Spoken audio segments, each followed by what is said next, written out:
The morning light in Newhold felt stale, like the air in a long-forgotten room. Geralt sat bound, his wrists raw from the twine, listening to the alderman drone. His mind refused to follow the words. Something else had his attention, the stuffed crow on the alderman's desk. Its glass eyes gleamed with unsettling life. Twice, perhaps thrice, it had winked at him, and though his Witcher's medallion hung silent against his chest, he could not decide if what he saw was trickery or madness. Alderman Bulava rambled on, repeating himself for the pleasure of hearing his own voice, insisting it was not his custom. His face shone with grease, his belly swelling beneath a velvet caftan stained by the remains of several dinners.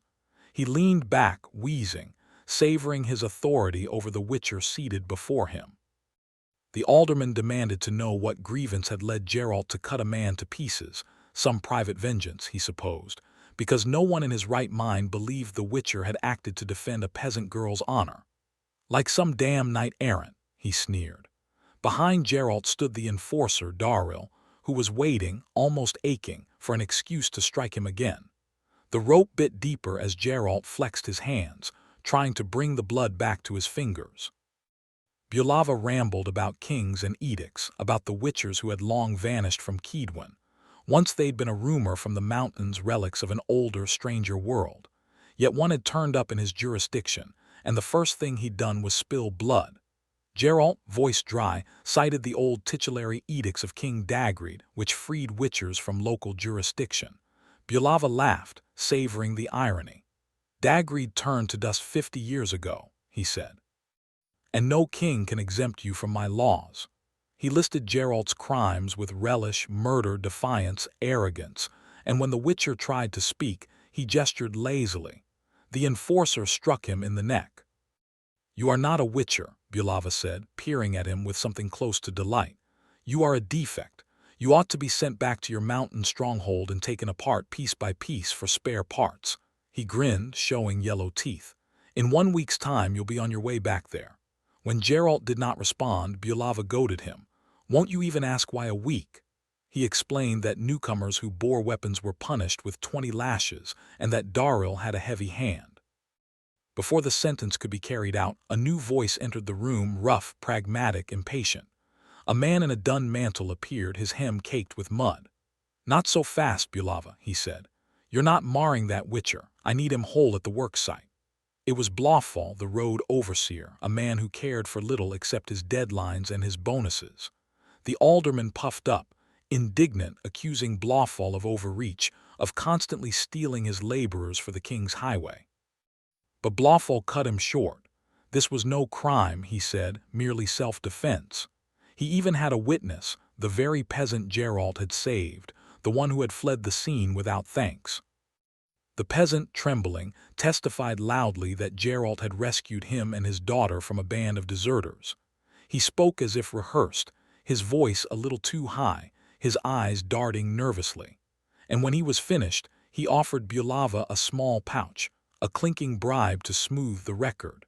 The alderman pocketed it so deftly that the coins made no sound.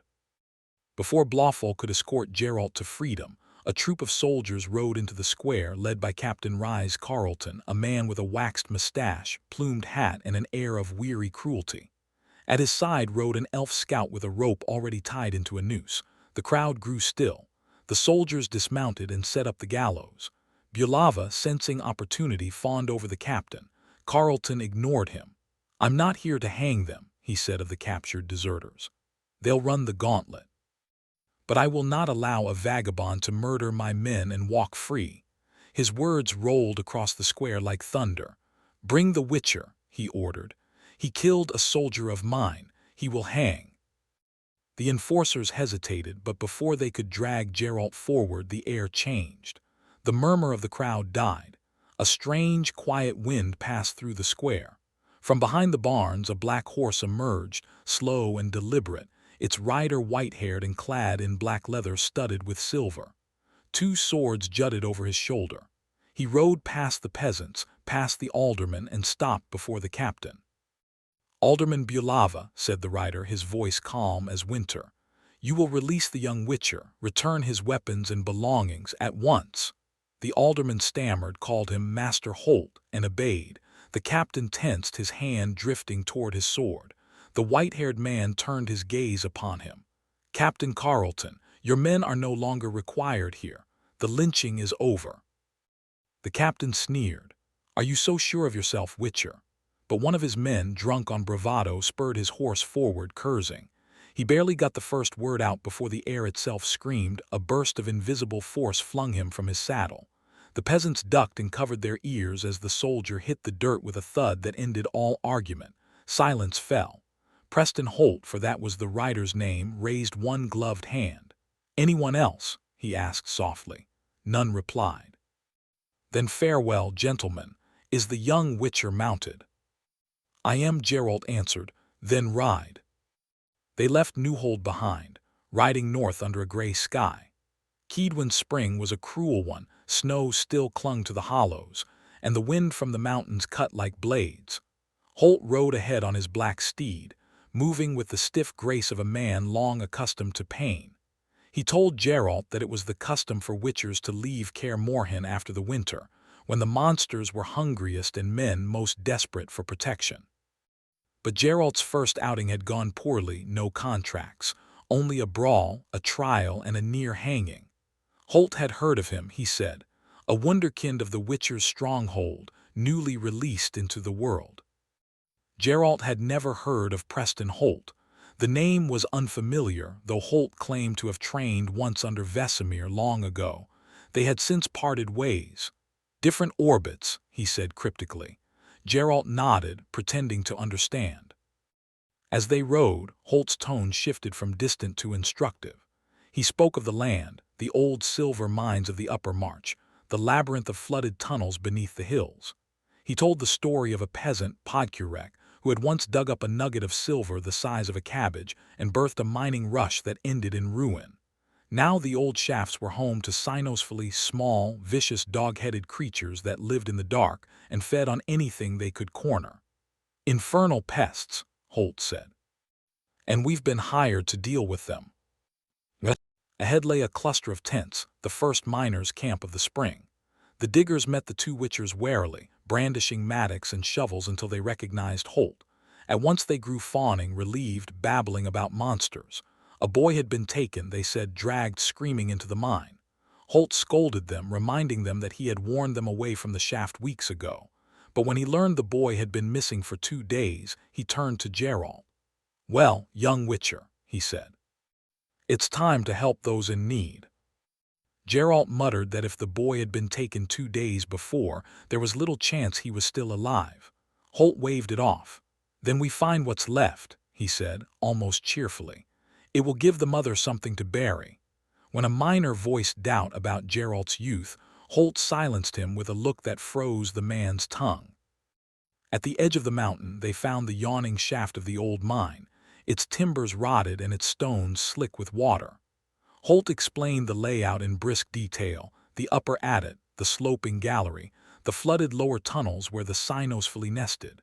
His plan was simple. Holt, lame of leg, would stay above and create a distraction, drawing the creatures away while Geralt descended to search for the boy. Geralt said nothing, though doubt prickled him.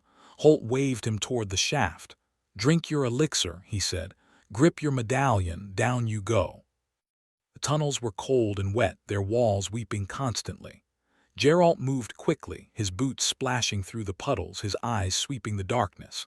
He passed the ruins of a brick shrine, the remnants of some miner's god long abandoned. The prayers of those men had not saved them. The corridor sloped downward, twisting into shadow until the silence broke with the whistle of a stone. It grazed his head. Then more came, clattering off the walls, and suddenly the darkness erupted with snarling, barking shapes. The cynospheles were everywhere, small, fast, furious. They swarmed him, biting and clawing. Geralt drew his sword but lost it almost immediately. One of the creatures held it aloft, chittering triumphantly, until Geralt hurled a stone straight into its open maw. He seized the weapon as it fell, cut the creature down, and fought his way toward the shaft, slashing left and right. Teeth tore at his calves, stones struck his back, his head. He climbed, half blind, and burst onto the surface, bleeding and gasping.